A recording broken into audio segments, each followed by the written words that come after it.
Hello all, welcome and welcome back to my YouTube channel. आज के इस video में हम हिंदी का गद्य साहित्य डॉक्टर रामचंद्र तिवारी की पुस्तक से कहानी विधा के प्रश्नों को देखेंगे।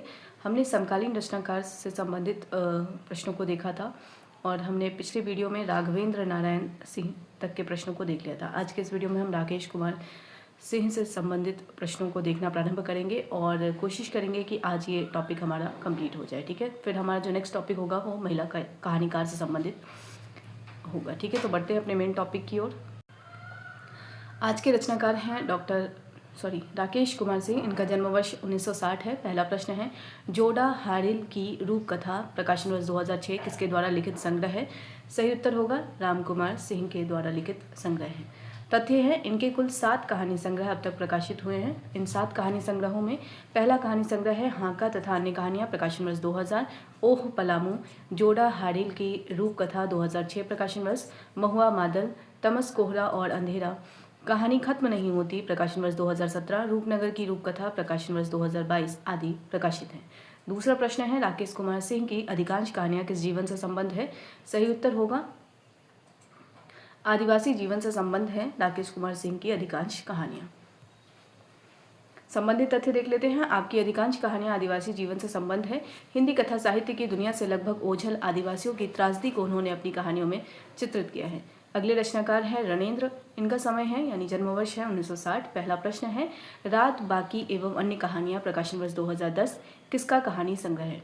सही उत्तर होगा रणेंद्र। अगला प्रश्न देखने से पहले तथ्य देख लेते हैं। रणेंद्र के 2 कहानी संग्रह प्रकाशित हैं। इनमें पहला है रात बाकी एवं अन्य कहानियां प्रकाशन वर्ष 2010, छप्पन छुरी 72 पेज 2020 प्रकाशन वर्ष। ठीक है, तो ये 2 कहानी संग्रह रणेंद्र के हैं। अगले रचनाकार हैं सृंजय। सृंजय का जन्म वर्ष है 1961। पहला प्रश्न है, कामरेड का कोट प्रकाशन वर्ष 1993 किस विख्यात कहानीकार की रचना है? सही उत्तर होगा सृंजय। संबंधित तथ्य देख लेते हैं। कामरेड का कोट कहानी से ख्याति प्राप्त करने वाले सृंजय जन के प्रतिबद्ध रचनाकार हैं। सृंजय जन के प्रतिबद्ध रचनाकार हैं, ये एक महत्वपूर्ण विशेषता है। और दूसरा कि इनकी जो ख्याति है वो कामरेड का कोट कहानी से ही हुई है। अगला प्रश्न है, सृंजय की कहानियों का मुख्य उद्देश्य जनता को किसके लिए तैयार करना है? सही उत्तर होगा जनसंघर्षों के माध्यम से वैकल्पिक व्यवस्था के लिए तैयार करना है। संबंधित तथ्य देख लेते हैं। आपके 2 कहानी संग्रह यानी सृंजय के 2 कहानी संग्रह हैं, कामरेड का कोट और नंगा। कामरेड का कोट का प्रकाशन 1993 है और नंगा का 2001 है। ये दोनों कहानी संग्रह सृंजय के हैं। जन के प्रति प्रतिबद्ध होने के कारण सृंजय उन सारे कारकों को नंगा करते हैं जो सामान्य जन का शोषण और दोहन कर रहे हैं। वे देख रहे हैं कि स्वतंत्र भारत में दिनों दिन गरीब होता जा रहा है और अमीरों की अमीरी बढ़ती जा रही है। पूंजीवाद के कसते सिकंजे के नीचे न केवल सामंतवादी अवशेष रह रहे हैं वरन नव उपनिवेशवाद के और उदारीकरण के चलते देसी उद्योग धंधे भी धीरे धीरे दम तोड़ते जा रहे हैं। देश का शासन तंत्र इस सीमा तक भ्रष्ट और अमानवीय हो चुका है कि गांव का गरीब किसान डाकू बनने को मजबूर हो गया है। जनता को सुरक्षा की गारंटी देने वाली पुलिस की तुलना में डाकुओं का व्यवहार अधिक मानवीय है। देश में सांप्रदायिक उन्माद बढ़ रहा है और धर्म पाखंड बनकर रह गया है। विडंबना यह है कि जनता की लड़ाई लड़ने वाले कम्युनिस्ट नेता भी कुत्ते के कान में लगी चमजुई की तरह सत्ता से चिपक गए हैं। ऐसी स्थिति में सृंजय जनता को जनसंघर्षों के माध्यम से एक वैकल्पिक व्यवस्था के लिए तैयार करने का व्रत लेते हैं और उसे मार्क्सवादी कर्मकांडियों के संघर्ष और क्रांति की किताबी व्याख्याओं के मकड़जाल से बाहर निकालने के लिए प्रतिबद्ध होते हैं। यह वैकल्पिक व्यवस्था का संकल्प ही सृंजय की कहानियों का शक्ति ब्रह्म बीज है।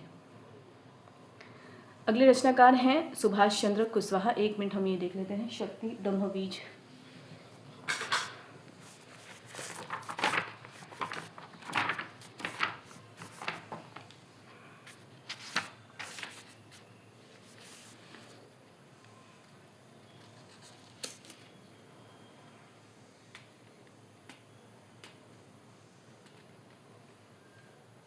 शक्ति बहीज है। ठीक है, य है ये शायद या म है, बहीज य है।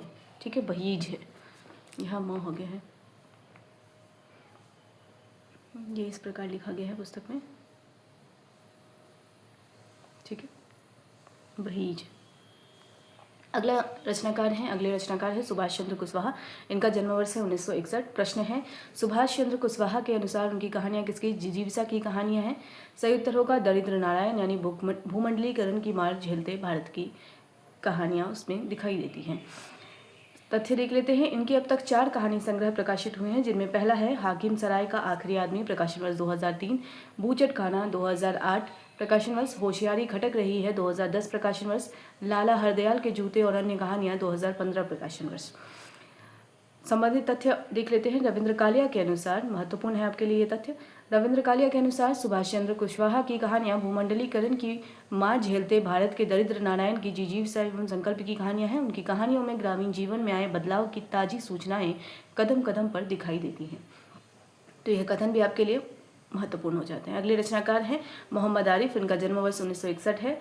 प्रश्न है मोहम्मद आरिफ का वह संग्रह जो वर्ष 2025 में प्रकाशित होना प्रस्तावित हुआ है वह कौन है? सही उत्तर होगा बहरूपिये। तथ्य देख लेते हैं। इनके कुल 5 कहानी संग्रह अब तक प्रकाशित हुए हैं। फिर अभी पहला है 2004 इसका प्रकाशन वर्ष है, फूलों का बाड़ा 2008 प्रकाशन वर्ष है, चोर सिपाही 2015 प्रकाशन वर्ष है, चूक 2022 प्रकाशन वर्ष है और बहरूपिये 2025 प्रकाशन वर्ष है। अगले रचनाकार हैं मनोज रूपड़ा। इनका जन्म वर्ष है 1963। प्रश्न है दहन 2022 प्रकाशन वर्ष किस कहानीकार का संग्रह है? तो दहन मनोज रूपड़ा का कहानी संग्रह है। संबंधित तथ्य देख लेते हैं। इनके कुल 5 कहानी संग्रह प्रकाशित हुए हैं। इन 5 कहानी संग्रहों में पहला है दफन और अन्य कहानियां, प्रकाशन वर्ष 1999, साज नासाज 2006 प्रकाशन वर्ष, टावर ऑफ साइलेंस, आमाजगाह 2016 प्रकाशन वर्ष और दहन 2022 प्रकाशन वर्ष। अगले रचनाकार हैं उमा शर्मा। उमा शर्मा का जन्म वर्ष है 1963। प्रश्न है कारोबार 2008 जिसका प्रकाशन वर्ष है किस कहानीकार का संग्रह है? सही उत्तर होगा उमा शर्मा का कहानी संग्रह है। तथ्य देख लेते हैं। इनके अब तक 4 कहानी संग्रह प्रकाशित हुए हैं। भविष्य दृष्टा 2002 प्रकाशन वर्ष, कारोबार 2008 प्रकाशन वर्ष, शुभारंभ तथा अन्य कहानियां 2015 प्रकाशन वर्ष, दुश्मन मेमना 2020 प्रकाशन वर्ष। अगले रचनाकार हैं कैलाश वनवासी। इनका जन्म वर्ष है 1965। पहला प्रश्न है कैलाश वनवासी मूलतः किस पृष्ठभूमि के कथाकार हैं? सही उत्तर होगा ग्रामीण भूमि के हैं और छत्तीसगढ़ अंचल के कथाकार ये माने जाते हैं। तथ्य देख लेते हैं। इनके कुल 5 कहानी संग्रह है। लक्ष्य तथा अन्य कहानियां पहला कहानी संग्रह है 1993 प्रकाशन वर्ष है, बाजार में रामधुन 2004 प्रकाशन वर्ष है, पीले कागज की उजली इबारत 2008 प्रकाशन वर्ष है, जादू टूटता है 2019 प्रकाशन वर्ष है, कविता पेंटिंग पेड़ कुछ नहीं एक अंतिम इनका प्रकाशन है, मतलब कहानी संग्रह है। तथ्य देख लेते हैं। कैलाश वनवासी मूलतः ग्रामीण पृष्ठभूमि के कथाकार हैं। उनकी अधिकांश कहानियां ग्रामीण जीवन के संदर्भ से जुड़ी हैं।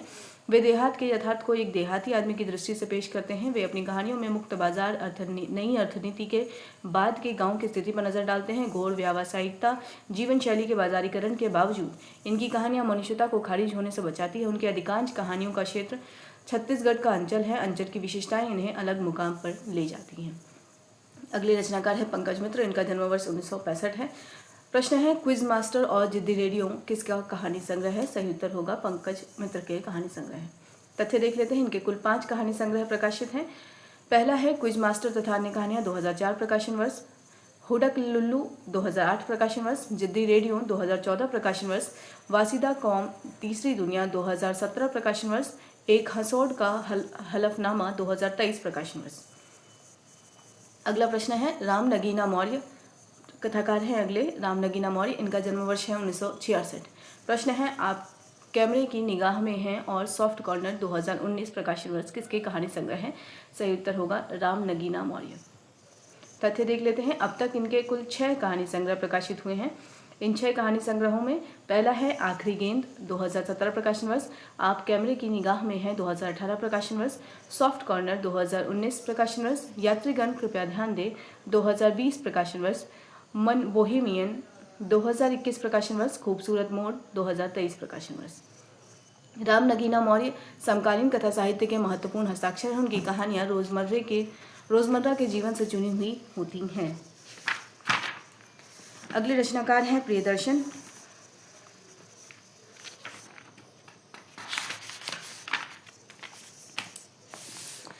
प्रियदर्शन का जन्म वर्ष है 1968 और इनका पहला प्रश्न है इनसे संबंधित सपनों का गणित 2020 प्रकाशन वर्ष और बारिश धुआं और दोस्त 2015 किसके कहानी संग्रह है? सही उत्तर होगा प्रियदर्शन के कहानी संग्रह हैं। तथ्य देख लेते हैं। अब तक इनके 4 कहानी संग्रह प्रकाशित हुए हैं। उसके हिस्से का जादू 2007, बारिश धुआं और दोस्त 2015, सपनों का गणित 2020, सहेलियां और अन्य कहानियां आदि प्रकाशित हैं।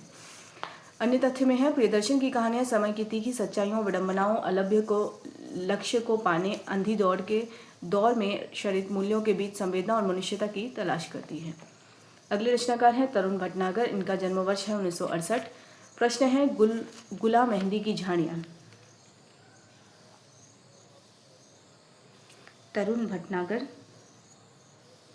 गुल मेहंदी होगा, ठीक है, ये गुल मेहंदी है। प्रश्न है गुल मेहंदी की झाड़ियाँ प्रकाशन वर्ष 2008 और प्रलय में नाव 2022 किसके कहानी संग्रह है? सही उत्तर होगा तरुण भटनागर। तथ्य देख लेते हैं। इनके अब तक 5 कहानी संग्रह प्रकाशित हैं। गुल मेहंदी की झाड़ियाँ 2008, भूगोल के दरवाजे 2011, जंगल में दर्पण 2016, वादी मुल्तान और टच एंड गो 2016 प्रकाशन वर्ष और प्रलय में नाव 2022 प्रकाशन वर्ष। तो ये सभी कहानी संग्रह तरुण भटनागर के थे। अगले रचनाकार हैं संजय कुंदन। इनका जन्म वर्ष है 1969। प्रश्न है श्यामलाल का अकेलापन 2015 किसके द्वारा लिखित है? सही उत्तर होगा संजय कुंदन के द्वारा लिखित है। इनके द्वारा तथ्य जो है, इनके विषय में जो तथ्य दिया गया है वो भी देख लेते हैं। इनके अब तक 2 कहानी संग्रह प्रकाशित हैं। बांस की पार्टी 2009 प्रकाशन वर्ष और श्यामलाल का अकेलापन 2015 प्रकाशन वर्ष। उनकी कहानियां समकालीन राजनीति का विकृत रूप एवं उससे उत्पन्न शहरी जीवन की त्रासदियों को चित्रित करने वाले ये कहानीकार हैं, ठीक है। अगले रचनाकार हैं गौरीनाथ का जन्म वर्ष है 1969। प्रश्न है नाच के बाहर प्रकाशन वर्ष 2002 किसके द्वारा लिखित है? सही उत्तर होगा गौरीनाथ के द्वारा लिखित है। तथ्य में है इनके अब तक 3 कहानी संग्रह प्रकाशित हुए हैं। इन 3 कहानी संग्रहों में पहला है नाच के बाहर 2002, मानुष 2008 और बीज भौजी 2017। गौरीनाथ का बीज भौजी 2017 प्रकाशन वर्ष। अगले रचनाकार हैं प्रभात रंजन। इनका जन्म वर्ष है 1970। प्रश्न है बैलगाड़ी क्लास और जानकी पुल के लेखक कौन हैं? सही उत्तर होगा प्रभात रंजन।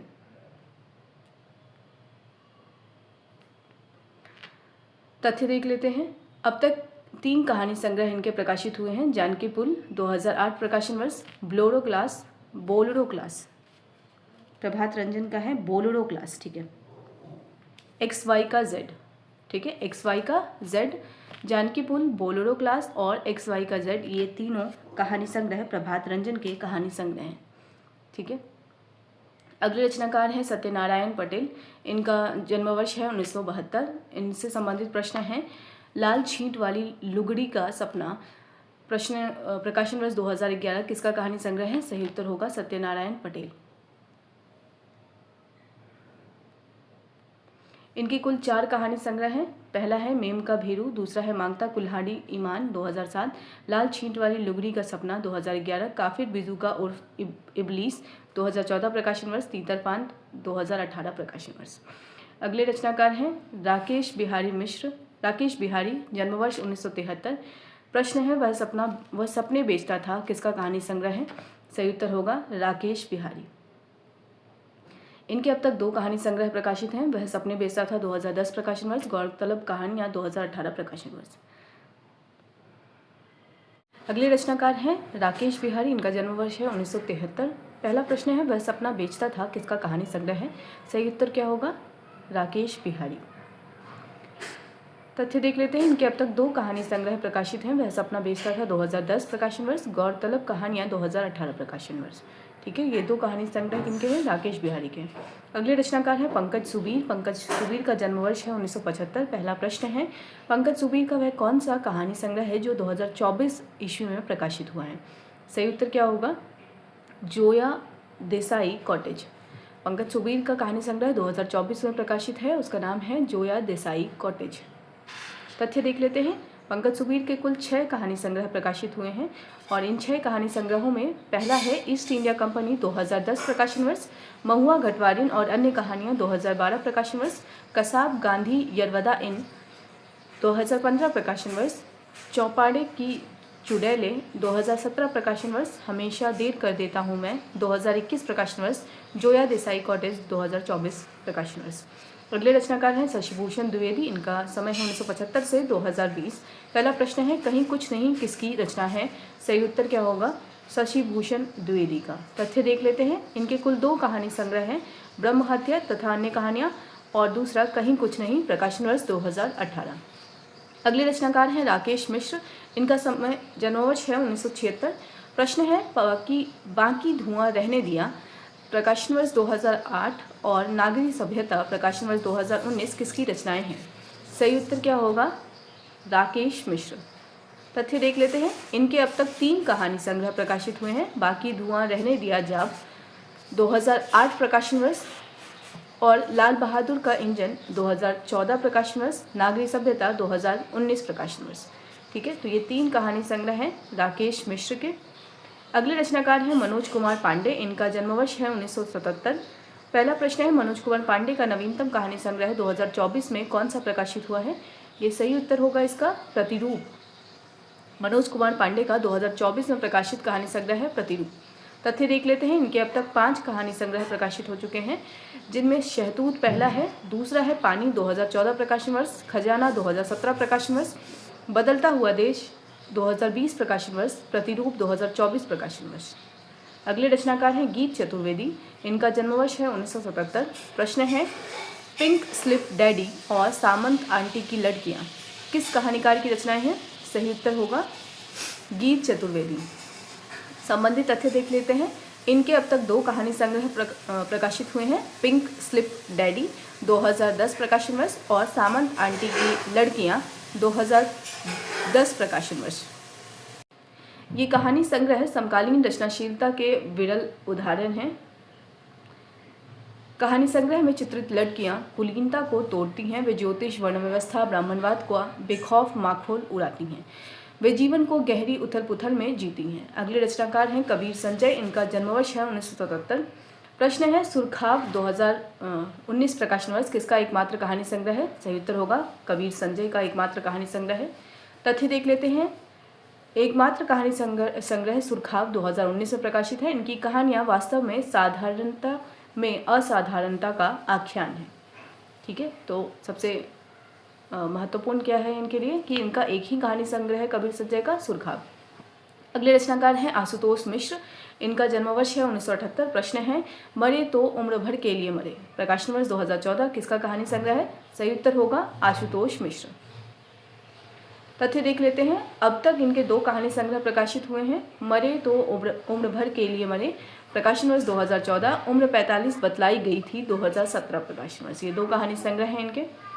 अगले रचनाकार हैं उमाशंकर चौधरी, जन्मवर्ष है 1978। प्रश्न है अंधेरा कोना और दिल्ली में नींद, प्रकाशन वर्ष 2020 के लेखक कौन हैं? सही उत्तर क्या होगा? उमाशंकर चौधरी। तथ्य देख लेते हैं, इनके कुल 4 कहानी संग्रह प्रकाशित हैं। पहला है अयोध्या बाबू सनक गए हैं 2011 प्रकाशन वर्ष, कट्टू दिल्ली और अन्य कहानियाँ 2013 प्रकाशन वर्ष, कट है ठीक है, वहाँ कट्टू हो गए हैं, कट्टू दिल्ली और अन्य कहानियाँ 2013 प्रकाशन वर्ष, अंधेरा कोना 2019 प्रकाशन वर्ष, दिल्ली में नींद 2020 प्रकाशन वर्ष। उमाशंकर चौधरी के 4 कहानी संग्रह आपके सामने हैं और प्रकाशन वर्ष के साथ आप इन्हें याद रखेंगे। अगला प्रश्न इन्हीं से संबंधित है, अयोध्या बाबू सनक गए हैं किसके द्वारा लिखित कहानी है, कहानी संग्रह है? तो उमाशंकर चौधरी। ठीक है, अगले रचनाकार हैं कुणाल सिंह, कुणाल सिंह का जन्मवर्ष है 1980। इनसे संबंधित प्रश्न है इतवार नहीं और अन्य कहानियाँ तथा झूठ, 2024 प्रकाशन वर्ष किसके संग्रह हैं? तो उत्तर क्या होगा? कुणाल सिंह के प्रकाशन वर्ष है, कहानी संग्रह है। इतवार नहीं और अन्य कहानियाँ एक हैं, और झूठ। ठीक है, तो झूठ जो कहानी है वो अन्य कहानियाँ तथा झूठ ही है। ठीक है, एक सेकेंड, शायद कुणाल सिंह की जो रचना है वो कुछ और है, 1 मिनट देख लेते हैं।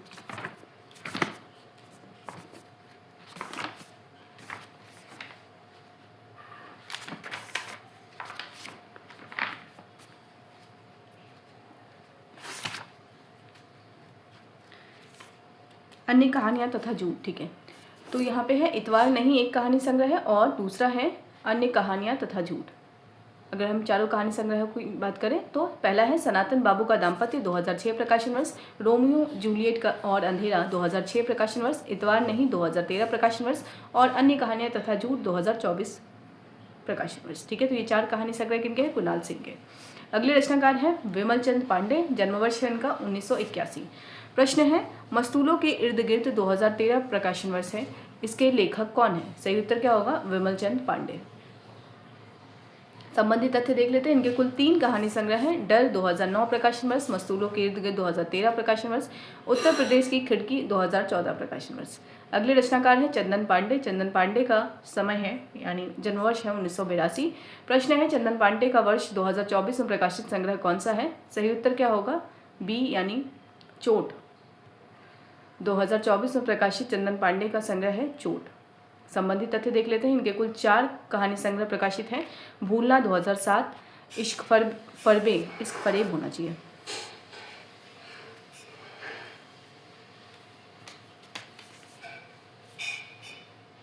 इश्क फरबे लिखा हुआ है, ठीक है, लेकिन मेरे हिसाब से इश्क फरेब होना चाहिए। खैर, तो इश्क फरबे 2012 प्रकाशन वर्ष है, जंक्शन 2013 प्रकाशन वर्ष है, चोट 2024 प्रकाशन वर्ष। तो ये 4 कहानी संग्रह हैं चंदन पांडे के। अगले रचनाकार हैं अनुज। अनुज से संबंधित प्रश्न है कैरियर, गर्लफ्रेंड और विद्रोह 2010 प्रकाशन वर्ष किसकी रचना है? तो ये अनुज की रचना है। और तथ्य अगर हम देखें तो इनके तथ्यों में 2 कहानी संग्रह शामिल हैं, यानी कि अब तक इनके 2 कहानी संग्रह प्रकाशित हैं। पहला है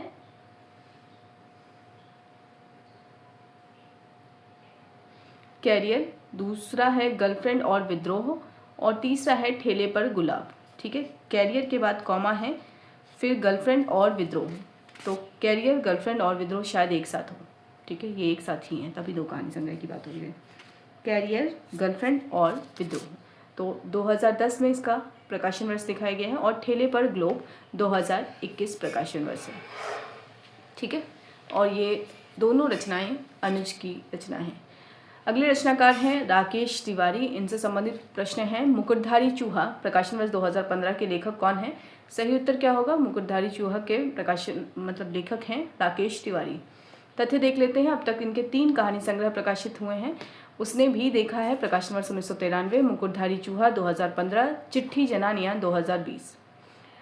अगले रचनाकार हैं अनिल यादव। अनिल यादव से संबंधित प्रश्न है नगर वधुएं अखबार नहीं पढ़ती के लेखक कौन है? सही उत्तर क्या होगा? अनिल यादव। नगर वधुएं अखबार नहीं पढ़ती अनिल यादव के कहानी संग्रह है।